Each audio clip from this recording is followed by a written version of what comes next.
আজ মঙ্গলবার ৪ঠা জ্যৈষ্ঠ ২০২৬ সালের ১৯শে মে, ধনুরাশি, ধনুলগ্ন, স্যাজিটেরিয়াস সাইন জাতক জাতিকাদের আজকের দিনটি কিন্তু এক কথায় বেশ কাটতে চলেছে।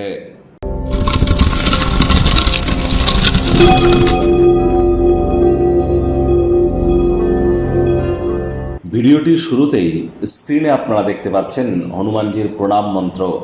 মনোজবং মারুত্তুল্য বেগং জিতেন্দ্রিয়ং বুদ্ধিমত্তম বরিষ্ঠম বাতত্ত্বজং মানরজিত মুখ্যং শ্রীরামদূতং শরণ্যম প্রপদ্যে। আপনারা স্নানাদি সারার পর দক্ষিণ দিকে বা পূর্ব দিকে দেওয়ালে একটি পঞ্চমুখী হনুমানজির ছবি রাখুন এবং স্নানাদি সেরে একটি ধূপ দেখিয়ে প্রথমে ৩বার বলুন জয় সিয়ারাম। শ্রীরাম নয় কিন্তু সিয়ারাম। তারপর এই মন্ত্রটি ৩বার বলুন, তারপর নিজের নাম এবং গোত্র ধরে ৩বার বলুন সদা হরি চেরা বলে দিন শুরু করুন।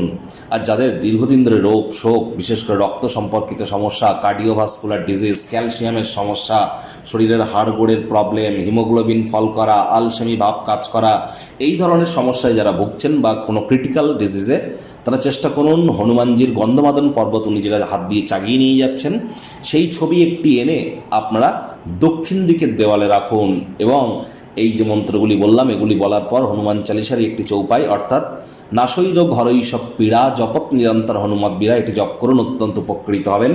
আর চেষ্টা করুন খালি পায়ে মাটির উপর অন্তত পক্ষে ৯ মিনিট হাঁটার। মাটি মেঝে ফ্লোরে যেন থুতু ফেলবেন না। পুলিশ প্রশাসন এবং যারা স্পোর্টসম্যান খেলাধুলো করেন বা খেলাধুলোর সাথে যুক্ত তাদের বিরুদ্ধে কোনো রকম কথা যেন আজ বলবেন না। আজ অবশ্যই আপনারা হনুমানজির নাম জপ ধ্যান আরাধনা করুন। নিকটবর্তী স্থানে হনুমানজির মন্দিরেও গিয়ে আপনারা পূজা দান করতে পারেন। এটি কিন্তু শনি অমাবস্যার পর প্রথম মঙ্গলবার, শনি জয়ন্তীর পর প্রথম মঙ্গলবার। ভুলেও আজকের দিনে যেন আপনারা ব্ল্যাক এবং ব্লু পরিধান করবেন না। ভাগ্যমিটার আজ আপনাদের বলছে 7 আউট অফ 10। ভাগ্য আপনাদের অনুকূলেই থাকবে। স্বাস্থ্য এবং পরিবার এই দুই ব্যাপারেই আপনাদেরকে একটু সাবধানতা অবলম্বন করেই চলতে হবে। কায়িক পরিশ্রমের কারণে শরীরে ক্লান্তি আপনারা অনুভব করতেই পারেন। ওজন বুঝে ভোজন গ্রহণ করুন। রাস্তাঘাটে সাবধানে গাড়ি ঘোড়া চালান। কোনো প্রকার নেতিবাচক অনুভূতির আশ্রয় ভুলেও যেন গ্রহণ করবেন না। হতাশা কিন্তু গ্রাস করতেই পারে। নিজেকে সুস্থ সবল রাখতে হাই ক্যালোরিযুক্ত খাদ্য খাবারকে আজ আপনারা অ্যাভয়েড করুন। অর্থগত ব্যাপারে আয় ইনকাম বাড়বে। নতুন উদ্যোগ, পরিকল্পনা, নির্মাণ কার্যের শুরুয়াতও আজ করা যেতেই পারে। চাকরিজীবীদের অফিসে কম কথা বলে কাজ বেশি করতে হবে। মনের থেকে মস্তিষ্ককে বেশি দাম দিতে হবে। কোনো প্রকার অফিস পলিটিক্স বা গসিপিংয়ের অংশ যেন হবেন না। বসের কিন্তু কুনজরে আপনারা পড়ে যেতে পারেন। রাজনীতিবিদ যারা আছেন জনসংযোগ বৃদ্ধি করুন। হার্ডওয়ার্কের কোনো বিকল্প কিন্তু নেই। শিক্ষার্থী বিদ্যার্থীরা যে কোনো প্রকার পরীক্ষা প্রতিযোগিতায় সফলতা প্রাপ্তি করবেন। উচ্চশিক্ষার জন্য যারা বিদেশ যাত্রার কথা ভাবছিলেন ভাগ্যদেবীও আজ আপনাদের পক্ষেই আছেন। সন্তান সন্ততি থেকে থাকলে তারাও তাদের কৃতিত্বের দ্বারা আপনাদেরকে গর্বিত অনুভব করাবে।